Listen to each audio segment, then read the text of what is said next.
Hey everybody, here we are again with Buck and Barnett, the lovely Brittany Sexy Critter Barnett, here doing a live video on how to do a hide tanning.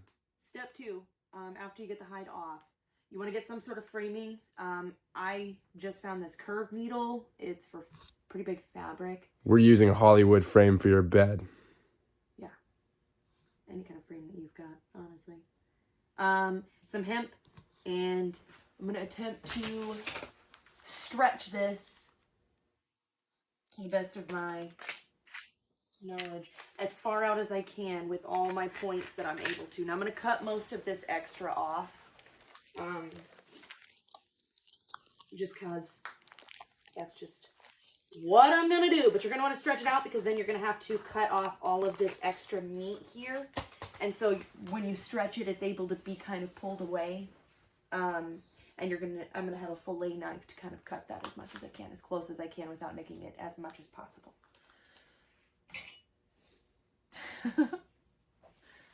Yes.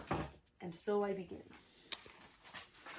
You're gonna need what, 2 pounds of salt for this portion? Yeah, once you stretch it and get all the meat that you can off of it, then you're gonna salt the hide with roughly 2 pounds is what I end up using, and you're just gonna put a good solid layer of salt over everything that you've stretched. Literally everything. Don't leave one spot. Spread it out with your hands. I'm gonna time lapse you and go get that salt. Yeah, thank you.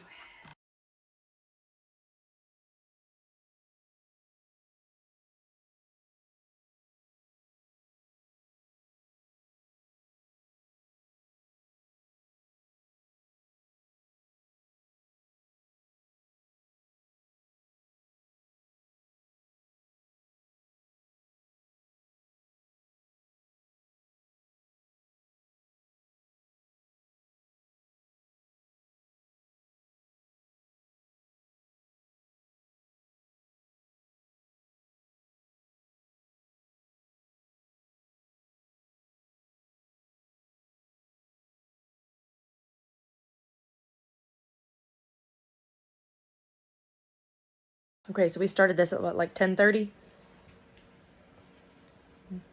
Here it is, 10:45. Once you get all the meat that you can off of there, you salt it. A good thick layer of salt. So essentially you're going to soak as much as you can up. And that's going to set overnight till tomorrow, probably midday. It's anywhere from like 8 to 12 hours. Let that just kind of set in salt. Yay. Okay, so after you're done, it's sat overnight. You're going to try to keep as much salt on the hide as you can as you undo it.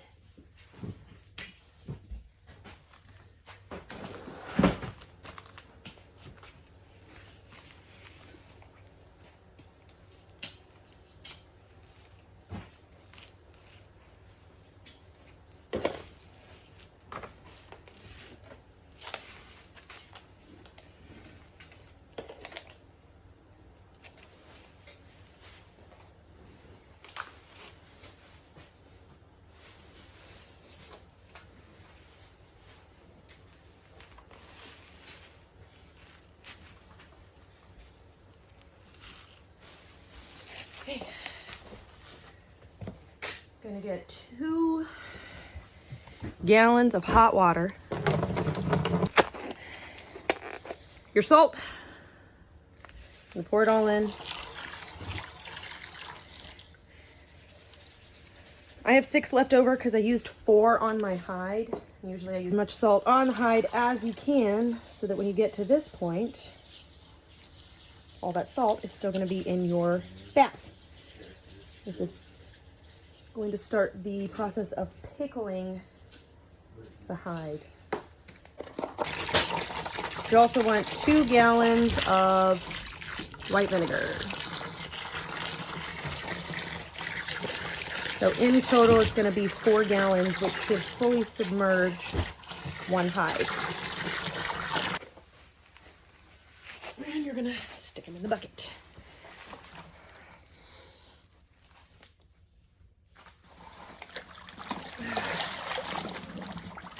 Again, I had a lot of salt still on him.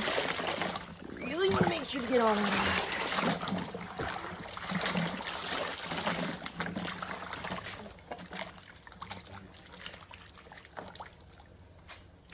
I usually try to get the fur side up. That way the hide part stays submerged the whole time. And you're gonna wanna leave this for about 3 days. You're gonna come in every, 2-3 times during that time. I'm just gonna kind of stir it up. Okay, so I dumped it out. I let the hide just kind of hang up and drip for just a little bit while I rinse. So 2 cups of baking soda and 4 gallons of water. Again, I use hot water just because it's easier to dissolve it. So this is going to stop the pickling process. Let me go get the hide. Okay. I'm gonna leave that there for 40 minutes to an hour. Okay. So, it's been about an hour. I took it out and I've peeled off as much, excess stuff. It almost leaves like a membrane you want to try to grab and yank it off as much as you can. Like this here. Because you really want this tanning solution to get into the skin. And all of this is going to come off. It should come off. Anyways, so again, through the process, you just want to kind of like peel off as much of that as you can. I rinsed it off a little bit with some water, and I've just kind of hung it up to drip dry for the most part. You're going to get hide tanning formula. This is the stuff I get. I order it online. Honestly, I haven't found it in any store whatsoever. But you're going to put one of these onto this whole hide. And you're going to want to kind of like, get it in there pretty good. Okay, so after I finished putting that whole bottle on the hide, I put it first side out, folded it in half, tried to match it up as best as I could. And I'm going to let that sit overnight. Starting tomorrow, I will start opening it up, laying it probably over the railing here, and work it back and forth. Essentially trying to get it to stretch out over this. And a sawhorse works really good as well. I mean, just any kind of board that you can just kind of pull and stretch and work it back and forth as you stretch it over the board or whatever you're using. Usually I get William to help me out because, that makes it a lot easier. And so it'll take a few days to dry, and you're just going to come out and try to work it every so often, a couple times a day, until it's dry. And you're going to continue to make sure you get the edges really good because those tend to harden up the first bit. As it dries, it gets easier to peel those layers of that membrane and the excess meat and all that stuff. It gets easier to peel as it dries. And that tanning solution will help it to harden as well. And you just want to pull those strips and layers off, because the more you pull it off, the more you stretch it out, the softer it's going to be, the easier it is to work with when cutting it or sewing it or whatever it is that you're going to be doing with it. So that'll take a few days to dry, which is great. I'll show you one of my finished ones. This is the first one I did. And as you can see, those lighter spots right there are where I peeled some of the membrane off that I didn't realize I could continue peeling as the process went on. And so the tanning solution will harden it like this and make it soft. And it's soft underneath there, but it doesn't have that stained look. So this one actually, it took like a year, and then I started peeling some of those layers off, and I was still able to do that a year later. This is the second one I did. And this one, as you can see, I worked it a little bit more on peeling some of that stuff off before doing the tanning solution. And I mean, some of these edges are pretty hard, that kind of stuff I'll end up cutting off. But the more you get into the center of that, it ends up being really workable. So obviously getting better as I go. Okay. So this is after a couple days. Obviously, it's still kind of stiff. That's where his little scar was, and actually it opened up a lot more scarring. So he's got quite a few stories to tell, I'm sure. At this point, it's still kind of damp, but skin side down, stretch it out. You just stretch it over that sawhorse or whatever you've actually got going on. And you just kind of want to rub it along those edges to really help soften everything. And I mean, I've done this the last couple of days, so you just continue that process as long as you can. And I'll show you what it looks like on the inside. You just kind of, I don't know if you can like see it on the video, but just rubbing those edges along, something to help stretch it back out. Now, obviously, stuff like this, it's going to be hard to kind of work on, as well as I usually just kind of cut those parts off. Like this part is real hard. It's real stiff.